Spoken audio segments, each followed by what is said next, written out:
Alors voici la correction de l'exercice 2. Donc on me demande de placer une valise sur le tapis de manière à ce qu'elle soit immobile par rapport à A.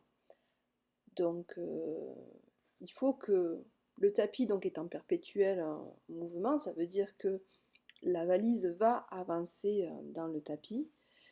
Donc ce qui fait que pour placer la valise B, bah, il faut la placer sur toute la zone où vous allez avoir un semblant d'immobilité entre la valise A et la valise B. Pour avoir un semblant d'immobilité, il faut que la distance entre la valise A et la valise B soit toujours la même. Donc, ça va être sur une partie rectiligne du tapis, comme le montre ici l'animation. Donc sur toute cette zone-là, la distance entre A et B reste la même et la valise B est immobile par rapport à la valise A. Donc vous pouviez placer votre valise B sur toute la zone qui est ici matérialisée en rose. Et il ne fallait pas la placer donc sur toute la zone qui est matérialisée ici en vert. Donc deuxième partie de l'exercice, on vous demande de placer cette fois-ci une valise C qui est en mouvement par rapport à A.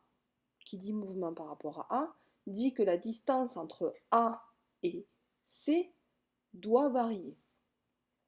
Donc, du coup, je vous ai dit que c'était sur l'autre partie, donc celle-ci.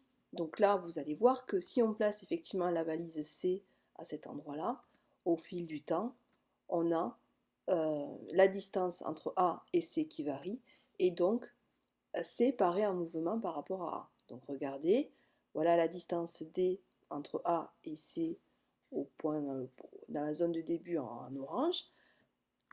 Quelques instants plus tard, vous voyez que la distance a évolué, elle a changé.